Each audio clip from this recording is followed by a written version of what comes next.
কাল নতুন পথ খুলনা বেনাপোলে চলবে 2টি ট্রেন। প্রস্তুত না হলেও চালু হচ্ছে 6 স্টেশন।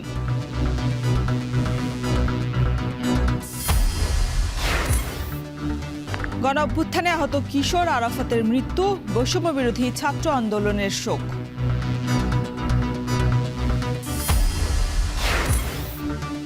শরীয়তপুরে মামলা জটিলতায় স্বাস্থ্য কমপ্লেক্স বন্ধ, ঝিনাইদহে 13 উপস্বাস্থ্য কেন্দ্রে সেবা ব্যাহত।